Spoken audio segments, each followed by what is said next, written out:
From JBS Studios in Greater New York, this is the JBS News Update with Teisha Bader. I'm Teisha Bader with the JBS News Update for Wednesday, September the 26th, 2018. Israeli Prime Minister Benjamin Netanyahu met today on the sidelines of the United Nations General Assembly with U.S. President Donald Trump. Following a closed-door meeting between the two, Trump and Netanyahu held a press conference where Trump reiterated his support for Israel and expressed support for a two-state solution between Israel and the Palestinians. We are very much in favor of what Israel is doing as far as their defense is concerned. They're aggressive and they have no choice but to be aggressive. It's a very difficult part of the world, so I just want to let Benjamin, let all of the people know, let Bibi know that we are with you, we are with Israel 100%. Regarding the two-state solution, Trump said, "I think that's what works best." He added that the U.S. peace plan should be ready in about 2 to 3 months, saying of reaching a peace deal, "It is a dream of mine to be able to get that done prior to the end of my first term." Netanyahu later wrote on his Twitter account that the meeting between he and the U.S. president was excellent and thanked Trump for his support. As far as Trump's expressed support of a two-state solution, Netanyahu told reporters he believes the U.S. accepts that Israel must maintain security control of the West Bank. He said it was important to define what the term state means. Netanyahu said, "I talked about the essence and not the terminology. I am ready for the Palestinians to have the power to govern themselves without having the powers to threaten us." Netanyahu will address the UNGA tomorrow, Thursday afternoon. Palestinian Authority President Mahmoud Abbas will speak shortly before him tomorrow. And opposition leader Tzipi Livni met with Abbas on the sidelines of the UNGA last night. The two sat down at the hotel they're staying at, where Livni urged Abbas to return to the negotiating table with Israel. She said she told him that the PA needs to mobilize to solve the problem in Gaza, and that instead of attacking the U.S., should return to talks with it. She said the situation in Gaza is stuck and it can only make progress with the return of the PA to Gaza and not through giving legitimacy to a fanatical and violent terror organization like Hamas.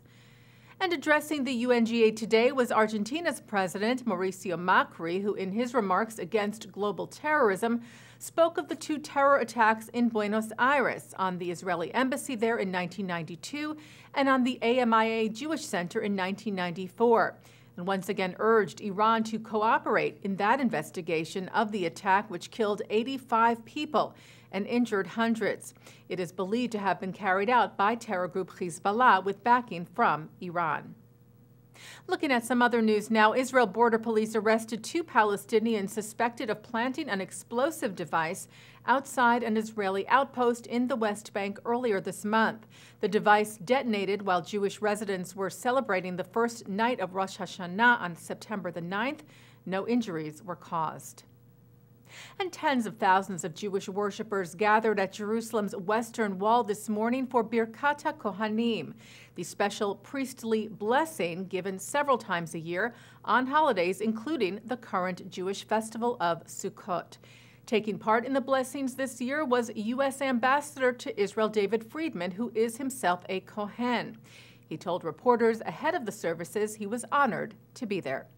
Thank you. It's a great privilege for me as a Kohen to be able to bless the people of Israel, the nation of Israel, from this wonderful vantage point from the Kotel Maravi.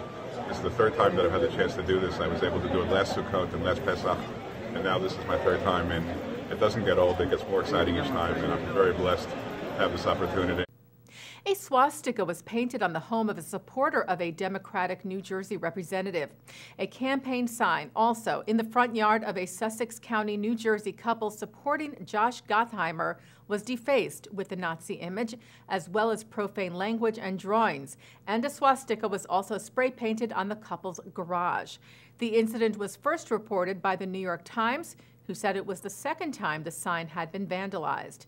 The incident was discovered on Saturday. Gottheimer said in a statement later that day, "There's no place for white supremacists or anti-Semitism in our broader community, And this vile hate-motivated crime certainly does not reflect the values of the people of Sussex County.